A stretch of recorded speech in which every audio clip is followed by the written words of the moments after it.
Come thou fount of every blessing, tune my heart to... Hi, welcome to Retain, Revise, or Retire. All right, we're already into the 40s. Good stuff. I am planning to keep this as a weekly thing through the month of July, and then I've decided in August I'm going to go ahead and speed it up and do 2 a week. So I want to get through these sooner rather than later. I know that at the beginning of 2025, it sounds like sometime near the beginning of the year, first few months of the year, they might actually have finalized their decisions. So I just want to make sure I get through the whole hymn book, maybe even some children's songbook stuff before that time. I just think it'd be fun to actually discuss them all before we get to that point. All right, so let's quickly go over our guidelines. So we have increase faith in and worship of Heavenly Father and His Son, Jesus Christ. Teach the core doctrine of the gospel with power and clarity. Invite joyful singing at home and at church. Comfort the weary and inspire members to endure in faith, and unify members throughout the church. So interesting. Invite joyful singing.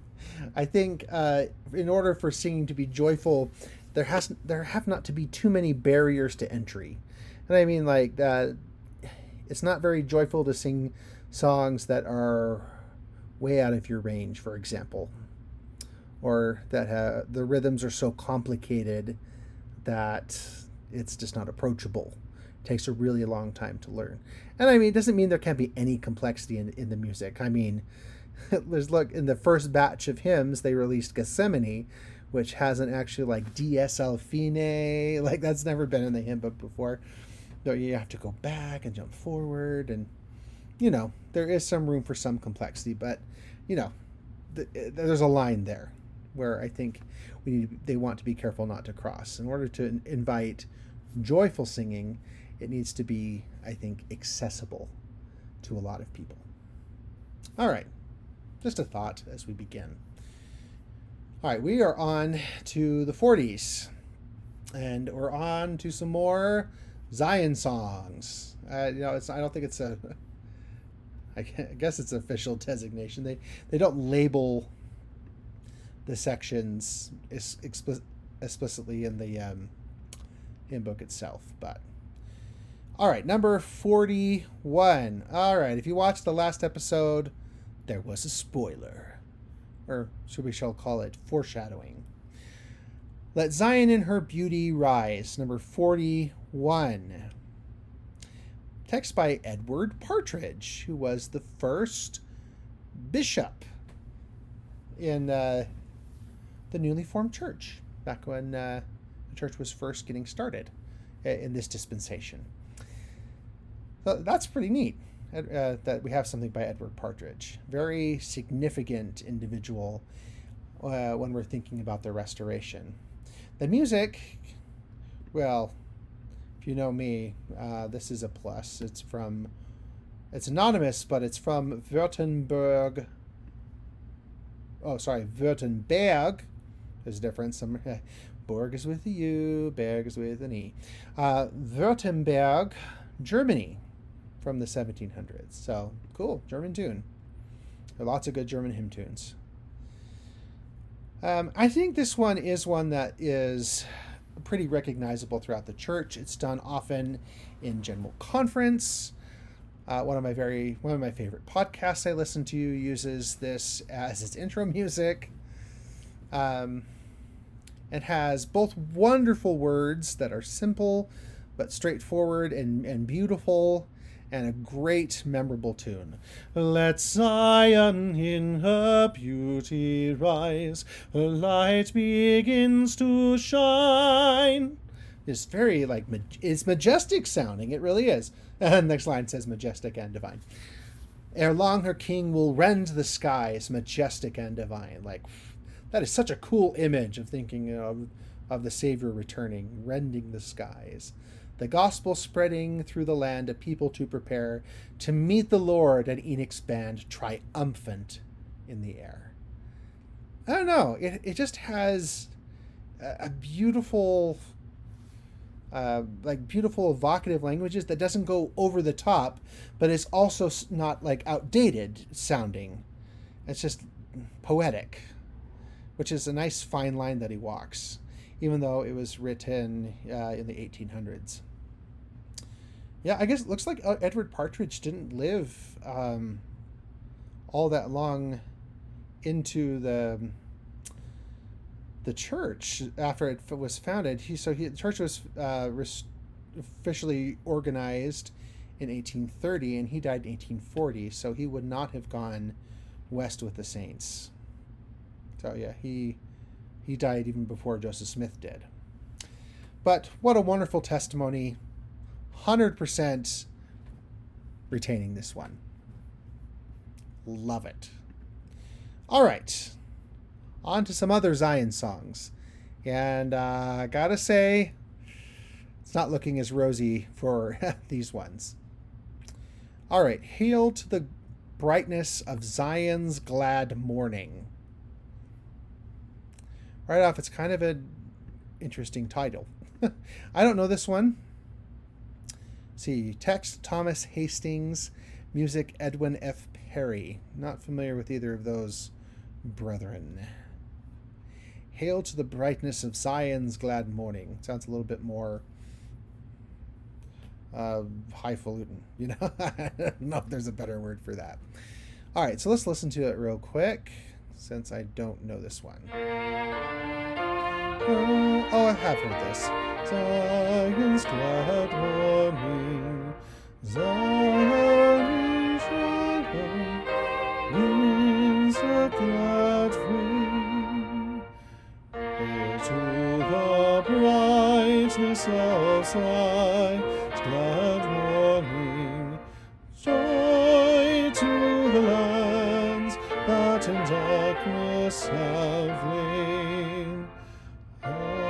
Hush me the accents of sorrow and mourning, Zion in triumph begins her glad reign. I mean, there's definitely some interesting like rhythmic things going on here. Yeah, the melody, like we've got the second line, we got more of these dotted 8th, 16th notes to the lands. I don't know. It's not a bad text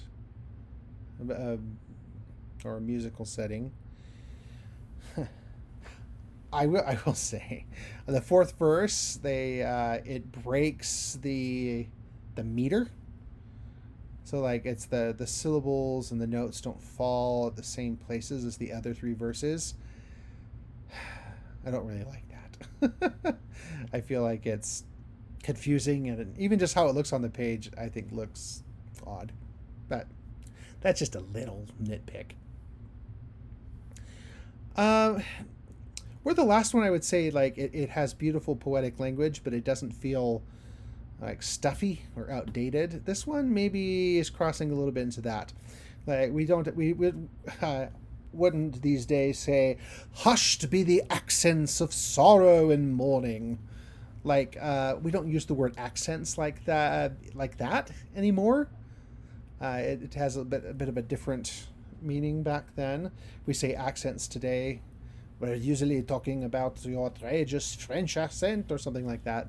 Some silly sort of, or that you're doing in a play, or somebody is from another country, so they have an accent. I don't know that this one has been used nearly enough, and I think the language is maybe a little bit not as approachable as it could be, though the music is good and the rhythms are interesting. I'm going to say on this one, it's time to retire. Oh, I just saw this line. Listen to this. Streams ever copious are gliding along. Copious. Very nice. Oh, wastes rise in verdure. Verdure? And mingle in song? Verdure. Verdure? Not familiar with that word. I think is it like verdant, like really like green, waste rise and wastes then become green and verdant and flowery again. It's probably what they're talking about. All right, yeah, I can't really see that one catching on. Not that it's bad. All right, next, 43. Zion stands with hills surrounded. Text by Thomas Kelly, music AC, I think it's Smith. So it's spelled, it's Smyth. Smith, maybe Smythe, who knows. All right, Zion stands with hills surrounded. Another Zion song. Zion stands with hills surrounded. Wow, it goes a little bit low with this, for the melody. The sopranos down to a low A. That's pretty low for sopranos. Okay, Zion kept by power divine. Let me look at the text here a little more. All her foes shall be confounded, though the world in arms combine. Happy Zion, what a favored lot is thine. I mean, okay, we're kind of straying into the highbrow a little bit, but we don't have verdure yet. Every human tie may perish, friend to friend unfaithful prove. Mothers cease their own to cherish, heaven and earth at last remove. But no changes can attend Jehovah's love. In the furnace God may prove thee, thence to bring thee forth more bright. Brighter? I don't know. More bright? That's okay. I mean, it's poetic, right? Whatever. But can never cease to love thee. Thou art precious in his sight. God is with thee. God is with thee. Thou shalt triumph in his might. So interesting. Like the third verse doesn't actually talk about Zion. I mean, it's a cool verse. Like it talks about the whole furnace of affliction idea, where we're being refined by God. He's the great refiner. I mean, that's a really cool metaphor. But yeah, once again, I don't think this one has been used very much. And it is, we're getting into that little bit of a highbrow sound. Thence to bring thee forth more bright.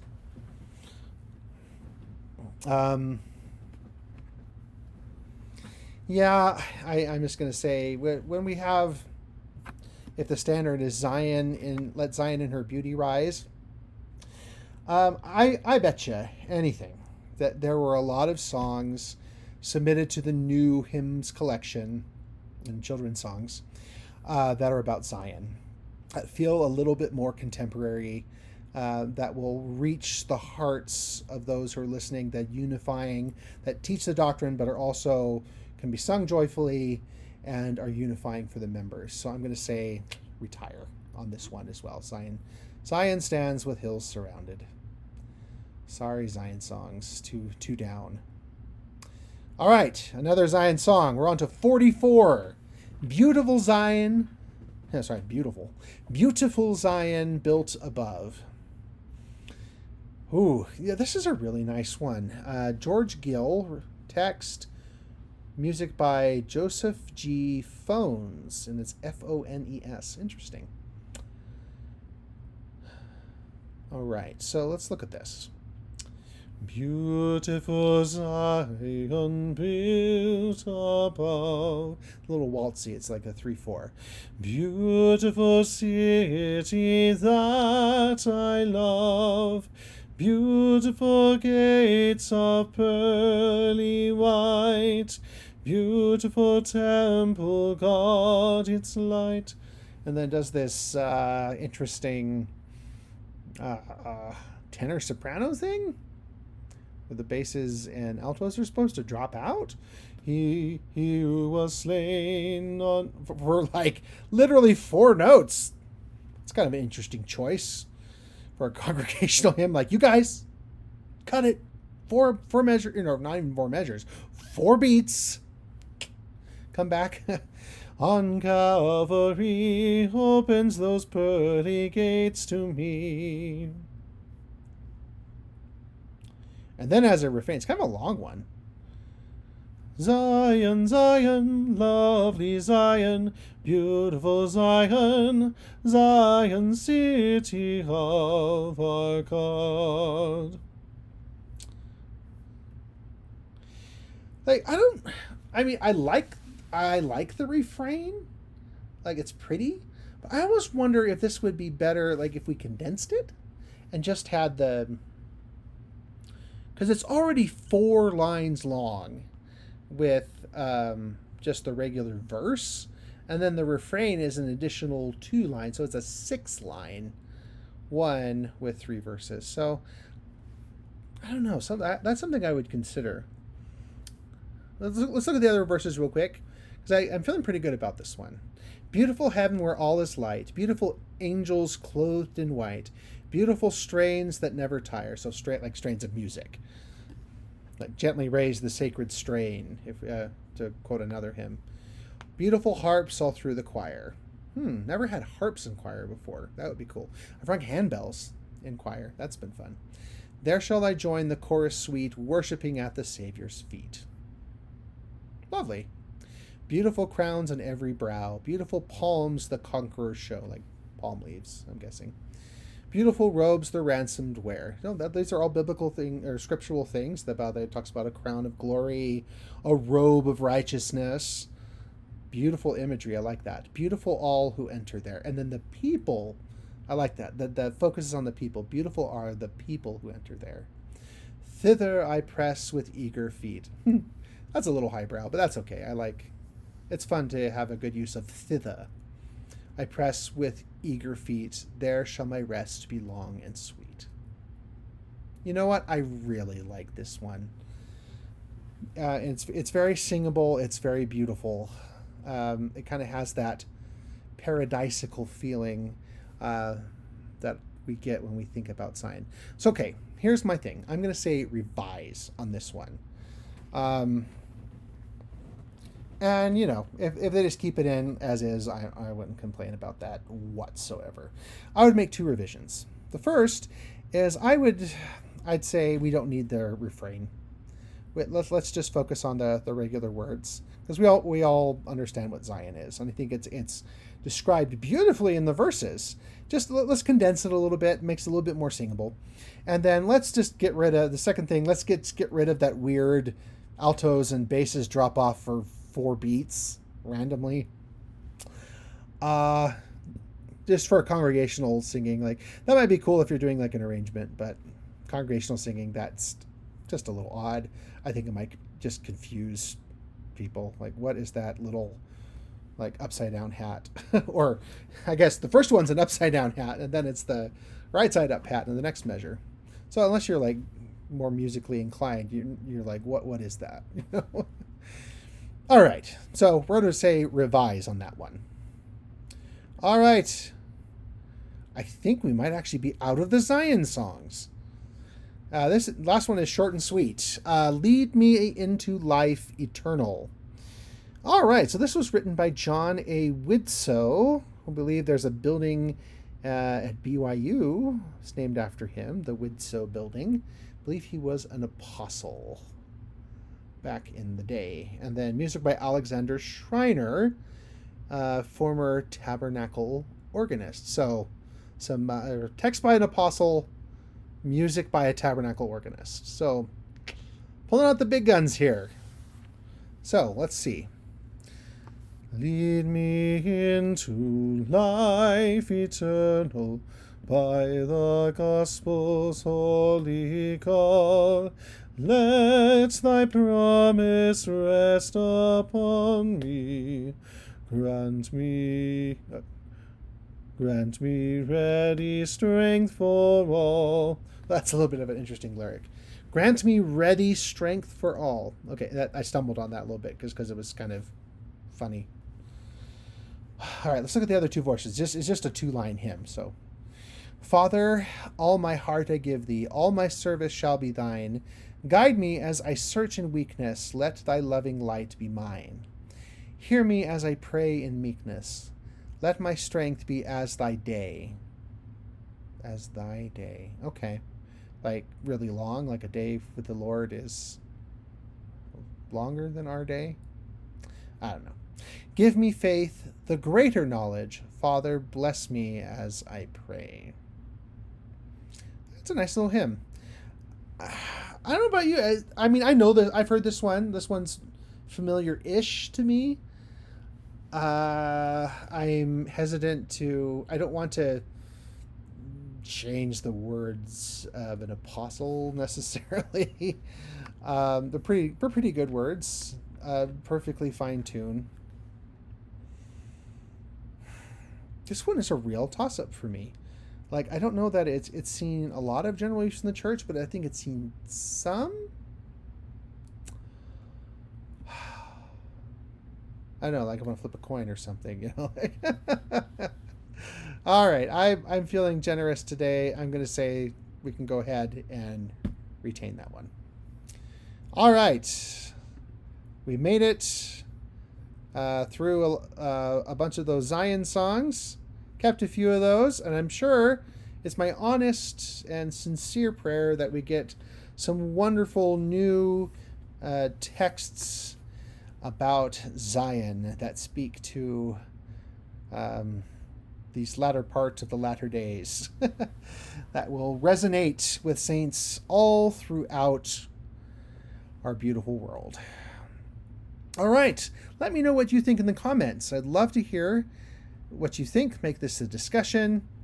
Totally fine if you don't agree with me.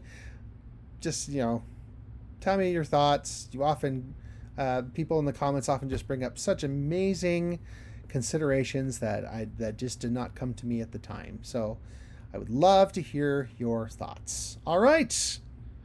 Thanks for joining me, and we'll see you next time. Take care. Come thou fount of every blessing, tune my heart to sing thy grace. Stream